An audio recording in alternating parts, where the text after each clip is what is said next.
A graça e a paz do Senhor Jesus, irmãos. Vamos abrir as nossas Bíblias no Salmo 119. O Salmo, texto ou base aqui para os nossos estudos da terça-feira. Hoje iremos ver especificamente o bloco que vai do verso 137 até o verso 144.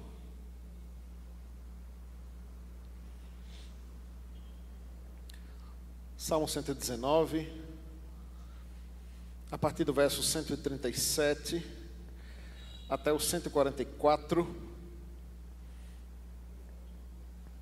diz assim a palavra do Senhor. Peço que os irmãos acompanhem. Justo és, Senhor, e retos os teus juízos. Os teus testemunhos tu os impuseste com retidão e com fidelidade. O meu zelo me consome, porque os meus adversários se esquecem da tua palavra. Puríssima é a tua palavra, por isso o teu servo a estima. Pequeno sou e desprezado, contudo não me esqueço dos teus preceitos. A tua justiça é justiça eterna, a tua lei é a própria verdade. Sobre mim vieram tribulação e angústia, todavia os teus mandamentos são o meu prazer. Eterna é a justiça dos teus testemunhos, dá-me inteligência deles e viverei. Senhor, uma vez mais rogamos que o Senhor traga a tua palavra aos nossos corações, Deus. Faça-nos amá-la, desejá-la, venerá-la, porque é a palavra do Senhor, é a instrução do Senhor, é o bom testemunho do Senhor, é o juízo do Senhor.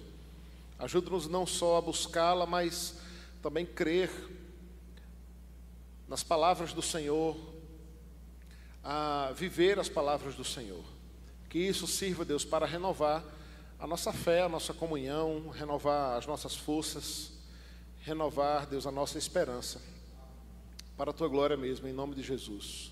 Amém. Você já sofreu alguma injustiça? Você já foi alvo de injustiça, né? Foi condenado por algo que você não fez, foi julgado por algo que você não fez, sofreu consequências, né, as quais você não buscou necessariamente, né, sofrendo muitas vezes o erro do outro, né. Todos nós já passamos por esse tipo de coisa, né. Quando somos filhos, por exemplo, ou quando somos casados, muitas vezes sofremos injustamente, né, sofremos pelos erros das pessoas que estão ao nosso lado, estão ao nosso redor. Não raramente somos alvos ou podemos ser alvo de injustiça no que se refere ao julgamento, né? Quando pessoas nos julgam indevidamente, né? Sem fatos. E esse sentimento de injustiça é muito ruim, né? Eis um sentimento ruim, esse sentimento de injustiça, né? O sentimento de injustiça muitas vezes traz consigo também esse sentimento de impotência. Bom, falar de injustiça para brasileiros é falar de algo que a gente está acostumado a lidar, infelizmente, né? Nós somos o país da impunidade, irmãos. O país onde quem deveria pagar pelos seus crimes não paga, quem não deveria paga. Há um duplo peso, uma dupla medida, e não é de agora não, né? Há desde sempre. Há desde sempre, em um sistema que já parece ser injusto, né? Em uma lei que não é aplicada, que não é cumprida.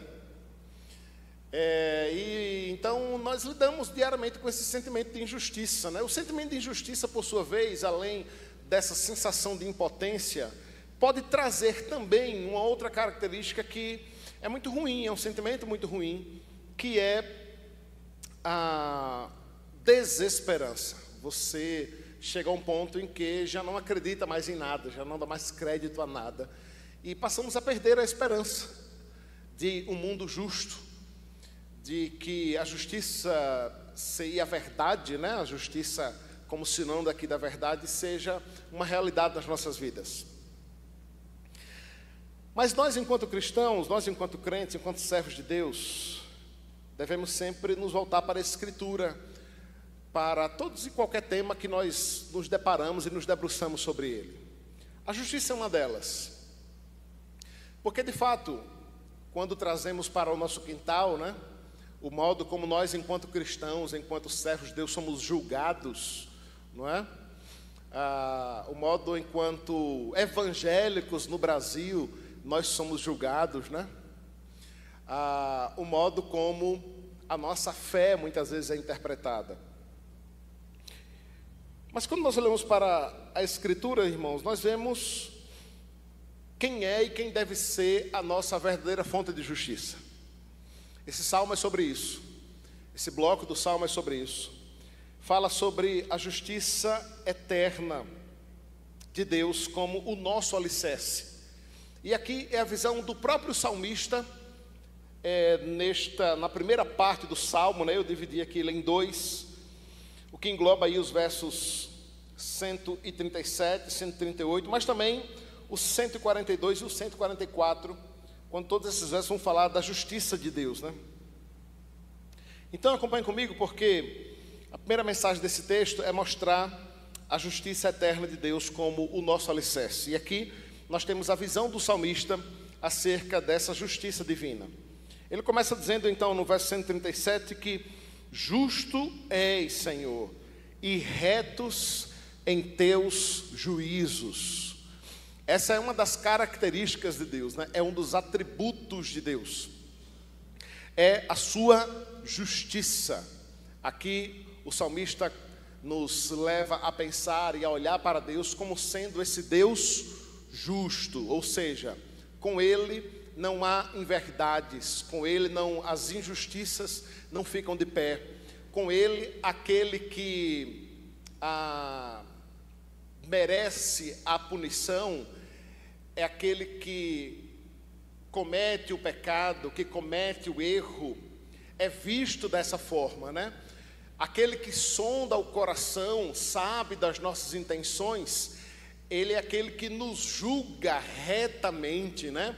O julgamento de Deus acerca das nossas vidas, dos nossos atos, da humanidade, tudo que acontece ao nosso redor é um mandamento reto. A retidão aqui que o salmista exalta no Salmo 137 aponta para essa infalibilidade de Deus ao analisar e julgar as coisas. Porque uma outra coisa a gente precisa também admitir, irmãos, o nosso julgamento, por mais que ele seja criterioso, zeloso, cuidadoso, ele é limitado. Ele é limitado. Por exemplo, nós só podemos julgar as ações das pessoas. Nós não temos como julgar a intenção do coração das pessoas. Porque graças a Deus, Ele não comunicou a nós um de seus atributos, que é a sua onisciência. Eu só consigo dizer, por exemplo, que os irmãos vieram aqui ao estudo da terça-feira.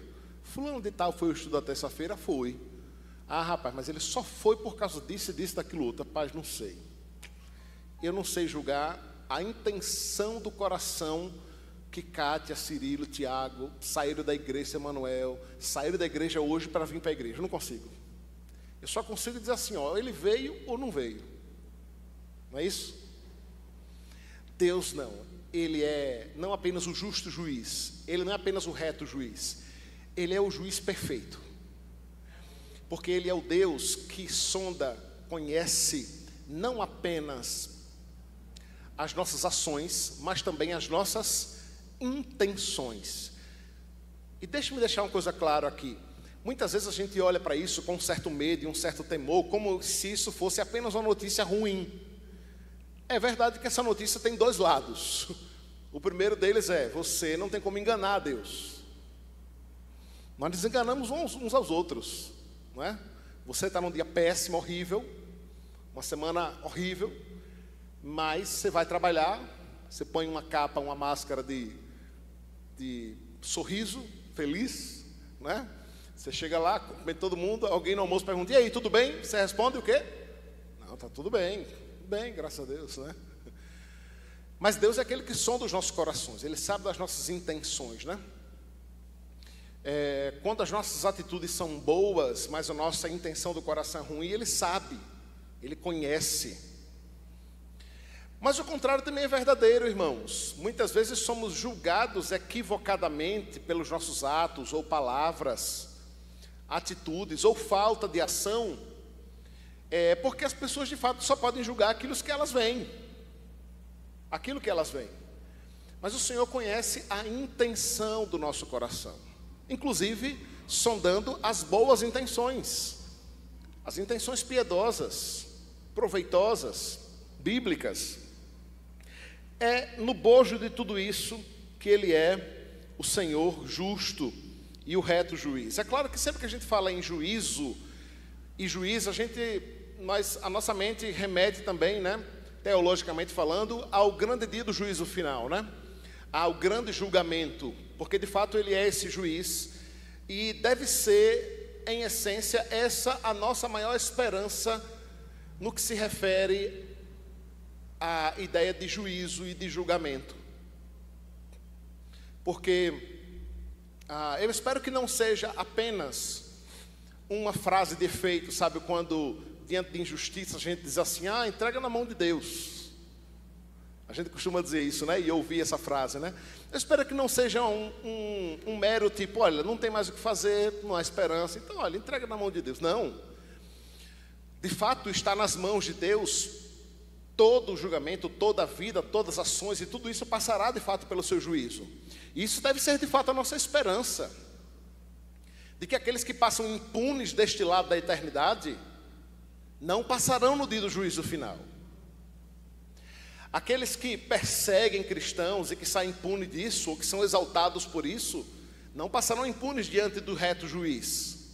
Aqueles que zombam da palavra de Deus, o salmista vai falar aqui, né, dos inimigos que não cumprem a palavra de Deus, que desprezam a própria verdade, todos eles prestarão contas diante de Deus. E esse deve ser o nosso sentimento, deve ser um sentimento mesmo de esperança, né, um sentimento de esperança na justiça divina, na justiça que vem do Senhor. Mas ele também fala sobre a justiça no 138, quando continua dizendo que os teus testemunhos, tu os impuseste com retidão e com suma fidelidade. Os testemunhos do Senhor aqui, os irmãos sabem disso, que têm acompanhado a exposição do Salmo, aponta para a lei de Deus, para a justiça de Deus, diante da lei que Ele nos deu, e que Ele exige que vivamos segundo ela, mesmo sendo um cumprimento imperfeito. Mas essa lei em si, esse testemunho em si, trazido, imposto pelo Senhor mesmo, Ele fez isso com retidão e com fidelidade para nós, para que vivamos dessa forma, para que nos esforcemos a viver desta maneira. Então, vamos lá para o 142, porque ele diz: a tua justiça é justiça eterna, e a tua lei é a própria verdade. Nenhuma lei deste lado da eternidade será perfeita, irmãos. Nenhuma lei será. Nenhuma lei será.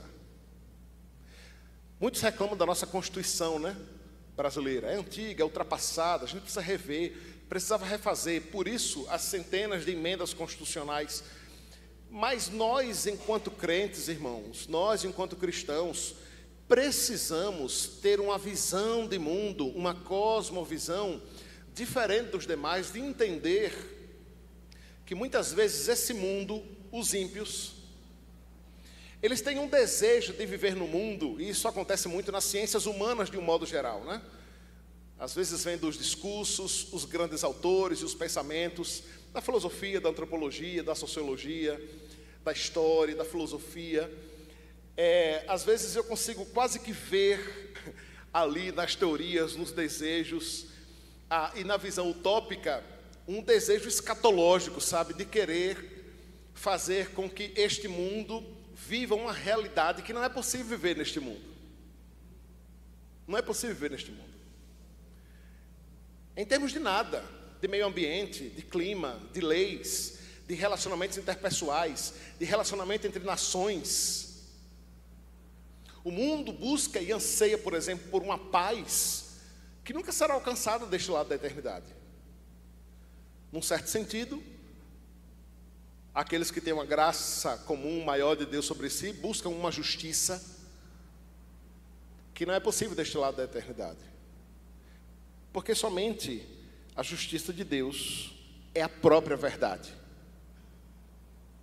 Todas as outras será uma verdade corrompida, equivocada, limitada,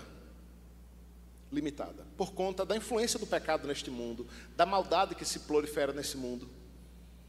Mas a nossa esperança deve estar nos testemunhos do Senhor, pois o verso 142, a tua justiça é justiça eterna, ou seja, é uma justiça que não passa, não é? E a ideia de ser eterno também, a ideia de que é uma justiça que sempre existiu, né? Ela não tem um começo, não tem um meio e não terá um fim. É Deus como esse juiz e esse eterno juiz, né? Esse eterno legislador. E o texto conclui dizendo, ainda no verso 142, que a tua lei, esta lei, é a própria verdade. Mas eu dizia que muitas vezes alguns criticam a legislação brasileira, né? Mas isso também vale para a nossa igreja. A Igreja Presbiteriana do Brasil é uma das poucas denominações que tem uma constituição, né? Aliás, se você é presbiteriano e não sabe disso, ou nunca leu a Constituição da Igreja Presbiteriana do Brasil, ou então, pastor, olha, eu sei que tem, mas nunca li. Você vai me mandar uma mensagem no WhatsApp, dizendo assim, pastor, me manda a Constituição em PDF, aí eu vou mandar para você, e você vai ter a oportunidade de ler a Constituição. Ao terminar de ler a Constituição, você vai ficar um pouquinho mais apaixonado por sua denominação. Porque nós somos uma das poucas denominações, irmãos, isso é sério, uma das poucas denominações que tem uma Constituição, que tem uma legislação, e que se esforça minimamente para vivê-la, para cumpri-la, para obedecê-la. De cara eu lhe digo que é claro que essa Constituição, ela tem como base a Escritura, a palavra, a lei que vem do próprio Deus. Essa Constituição é perfeita? Não. Eu aqui concordo 100% com toda ela? Misericórdia, está gravando, né? Não. Tem coisas lá, né, presbítero Gilberto? Tem coisas lá que a gente diz assim, rapaz, esse cara tem que corrigir esse negócio aqui não está dando certo mais não hoje. Por quê? Porque toda lei, e os irmãos que são aí da área do direito sabem disso, né? Toda lei, ela é passiva de mudanças. O tempo muda, a sociedade muda, o mundo muda. A única lei que é imutável, atemporal, é essa. Por que eu estou dizendo isso? Porque, às vezes também, eu vejo alguns irmãos, né, dizendo, diante de coisas, por exemplo, nossa forma de governo, né? Nós fazemos como fazemos, porque entendemos que é escriturístico, mas está lá na Constituição também, né? E alguns vão dizer, rapaz, eu não concordo com isso, não concordo com aquilo outro. Não, mas é isso aí mesmo. A lei, ela não é perfeita. A lei, ela não é perfeita. Mas, às vezes, um caminho de legislação é a única opção, ou é a opção melhor, para regulamentar determinadas coisas. O problema é que a gente tem desejos escatológicos no que se refere à lei. A gente quer que ela seja perfeita, que abarque tudo, todas as coisas. Rapaz, não vai acontecer isso não. Não deste lado da eternidade, não com a lei dos homens. Somente com a lei de Deus. E a solução também não está em colocar legisladores crentes lá, tá? Eu não tenho dúvida que melhoraria muito. Não tenho dúvida alguma. Mas ainda assim, seria imperfeita, incompleta, limitada. Porque somente a lei de Deus é a própria verdade. Muito bom isso aqui, né? A tua lei é a própria verdade. Não é? É a própria verdade. O verso 144, ainda falando dessa justiça, né, e dessa verdade, diz que eternos são os testemunhos do Senhor. E aí o salmista pede algo, irmãos, que nós precisamos pedir, que deve ser motivo da nossa oração. O salmista pede, dá-me o quê? Entendimento. Verso 144.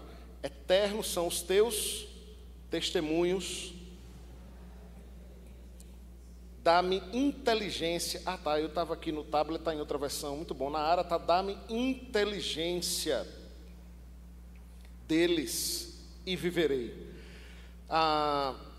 Aqui o salmista pede, então, que Deus, e que o próprio Deus, né, revele. A gente crer, irmãos, que é assim, mesmo a palavra de Deus sendo revelada a nós por meio da Escritura, qual é a diferença entre um ímpio, um filho das trevas, um filho da ira, um filho da desobediência, lendo o Salmo 23, e um crente nascido de novo lendo o Salmo 23? Qual é a diferença? Teologicamente falando, biblicamente falando, a gente entende que a diferença é que, nascido de novo em Cristo Jesus, o crente tem a iluminação do Espírito para entender mais que palavras. Porque interpretar o Salmo 123, o Salmo 23, não conheci, Salmo 23, o Senhor é meu pastor, nada me faltará. Qualquer pessoa que leia português minimamente, né, tenha feito um cursinho básico de interpretação de texto, vai saber lhe dizer tudo que está ali. Não, o texto está dizendo que há um Senhor, que é o pastor, ele tem um rebanho, que são suas ovelhas, e esse pastor vai cuidar em todo o tempo, inclusive na vale da sombra da morte, ele vai providenciar alimento, descanso seguro. Você consegue compreender isso? Qualquer um pode pegar um texto e explicá-lo. Mas qual é a diferença entre o crente e o descrente? O justo e o injusto? O ímpio e o servo fiel? É porque nós entendemos que, como o salmista aqui pede, o Senhor nos dá inteligência e entendimento para entender mais que palavras, entender de modo sobrenatural, aplicando as palavras, elas não fazem sentido apenas na junção do que elas representam gramaticalmente, mas ela faz sentido espiritual no nosso coração. Elas enchem o nosso coração, elas nos dão uma esperança de vida. É essa a ideia de crermos nessa inspiração, inerrância e iluminação do Senhor, abrindo os nossos olhos espirituais. O Salmo, nós vimos várias vezes essa expressão, né, de Deus iluminando os olhos, né? Muito boa essa ideia, né, de Deus iluminando os olhos para que nós vejamos ali, encontremos ali uma fonte de segurança, de refúgio, de vida, né? Veja, ele diz, verso 144, eterna é a tua justiça, a justiça dos teus testemunhos, dá-me inteligência e viverei, ou seja, é a palavra de Deus, a palavra eterna, a justiça eterna de Deus, os testemunhos de Deus que nos dão vida, por meio da graça de Deus que nos assiste. Em primeiro lugar, esse texto nos mostra que a justiça eterna de Deus é o nosso alicerce. Mas esse texto também nos mostra, irmãos, que a palavra nos sustenta, então, diante do desprezo do mundo. Diz o verso 139, o meu zelo me consome, porque os meus adversários se esqueceram da tua palavra. Então, o salmista está mostrando algo que tem sido uma característica rara entre os evangélicos no Brasil: o zelo pela palavra de Deus, o zelo pelas doutrinas bíblicas, o zelo pelo conhecimento bíblico, escriturístico, teológico. Infelizmente, em lugar disso,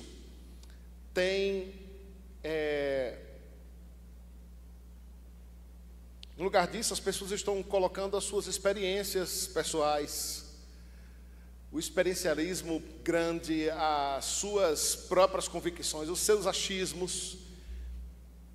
Enquanto isso, o salmista nos conclama aqui, através do seu exemplo, a termos zelo, esse zelo que vem do próprio Deus, né? Vem do próprio Senhor, e esse zelo é esse zelo pela palavra, pela Escritura.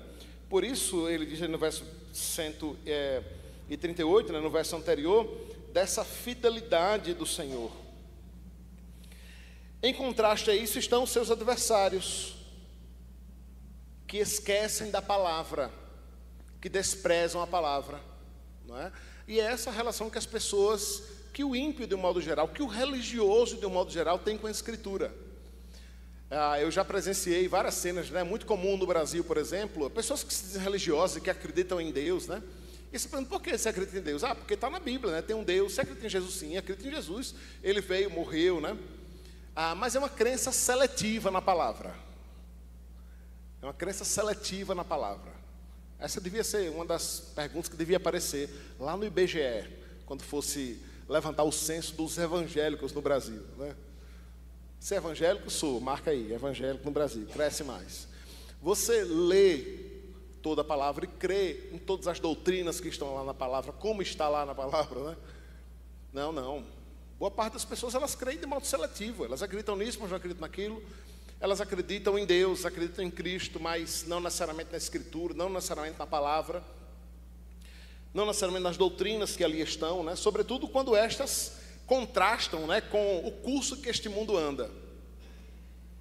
Mas o salmista vai falar de um zelo que o consome, em detrimento dos adversários que esquecem a palavra. Ele tem zelo por essa palavra, cuidado por essa palavra. Olha o que ele diz no verso 140: puríssima é a tua palavra, por isso o teu servo a estima. Por isso o teu servo a estima. Ainda assim, o salmista vê o seu tamanho, a sua pequenez, a sua limitação diante dessa palavra. Veja o que ele diz no verso 141. Pequeno sou e desprezado, contudo não me esqueço dos teus preceitos. Aqui o salmista está olhando tanto essa relação dele com o ímpio, né? Com os seus adversários que o desprezam, mas ele também reconhece a sua pequenez. Contudo, ele não deixa que isso abata, que isso aflinja. O contudo aqui é uma condição adversativa, né? Contrária àquilo que ele acabou de dizer. Olha, eu sou pequeno, sou desprezado, os meus adversários esquecem a tua palavra, contudo, porém, entretanto, eu permaneço fiel, eu busco os teus caminhos, eu não me esqueço dos teus preceitos. Verso 141. Então, no verso 143, ele vai falar de uma angústia, de uma tribulação que o sonda, que o ronda. Aí os irmãos perceberam que até aqui, né, faltam 4 blocos, né, para concluir no Salmo 119. As lutas e as tribulações é algo que acompanha todo o Salmo 119. Ela sempre aparece em formas de tristeza, de perseguições, dos inimigos que se levantam. Uma vez mais aqui o salmista vai falar de tribulação e angústias que vêm sobre ele. Eis o versículo para acabar com o argumento de qualquer pregador da teologia da prosperidade, né? Angústias, tribulações, sofrimentos vindo sobre alguém que estima pela palavra, que ama a palavra e ama o Senhor. Sim, isso é uma realidade da vida do crente, é uma realidade neste mundo caído, não é? O fato de servirmos ao Deus Todo-Poderoso, excelso, dono do ouro e da prata, o Todo-Poderoso, isso não quer dizer que não iremos passar por lutas, tribulações, sofrimentos, angústias. A angústia aqui aponta para esse sofrimento interno, né? Que nos traz tristeza, abatimento, sofrimento, pelos mais variados motivos. Todavia, mais uma vez aqui, o todavia, um contudo, os teus mandamentos são o meu prazer, a minha alegria, o meu contentamento. Esse texto, irmãos, nos lembra sobre a importância de olharmos, enxergarmos e vermos o Deus justo a quem nós servimos. Diante das injustiças que você enfrenta ou já enfrentou, diante das injustiças que você verá acontecer, tristemente e infelizmente, até mesmo dentro da igreja, fora dela, na nossa sociedade, na política, nós devemos olhar sempre para o justo juiz. Um dia, aqueles que passaram impunes irão prestar contas diante do justo juiz. Um dia, aqueles que fizeram mal a mim, a você, a igreja de Cristo, a nossa sociedade e a população irão prestar contas diante de Deus. Diante do justo juiz não há quem passe impune. Todos serão julgados e receberão aquilo que merecem, com exceção de nós enquanto eleitos, que também merecíamos o mesmo julgamento e a mesma condenação, mas somos salvos pela justiça de Cristo, pela justiça de Deus. E esse texto também nos lembra do quanto devemos buscar ao Senhor, estimar pela sua palavra, zelar por ela, buscar conhecê-la, crescer neste conhecimento da palavra, entendendo que ela é o poder de Deus. Lembra de Paulo dizendo que essa palavra é o poder de Deus para todo aquele que crer. Não são meras letras, não são meras palavras, não é uma mera crença popular ou religiosa passada de geração em geração. É o poder de Deus para nos trazer conforto, consolo, alívio. A minha oração, irmãos, é que sejamos conhecidos como a igreja da palavra, como um povo da palavra. Os evangélicos no Brasil têm sido conhecidos por tantas coisas tão tristes, né? Por suas extravagâncias financeiras, por sua busca pelo dinheiro, pelos modismos, pelas adaptações, pelos escândalos. Que sejamos conhecidos como crentes, que você e eu sejamos conhecidos como o povo da palavra. Que essa igreja seja conhecida como a igreja da palavra, que busca, que se esforça para conhecer, zelar e viver mediante esta palavra, que é a palavra de Deus para nós. Amém. Que assim o Senhor nos abençoe e nos capacite a vivermos de fato e de verdade. Vamos nos colocar de pé e vamos orar, pedindo ao Senhor que assim nos abençoe e nos direcione. Deus,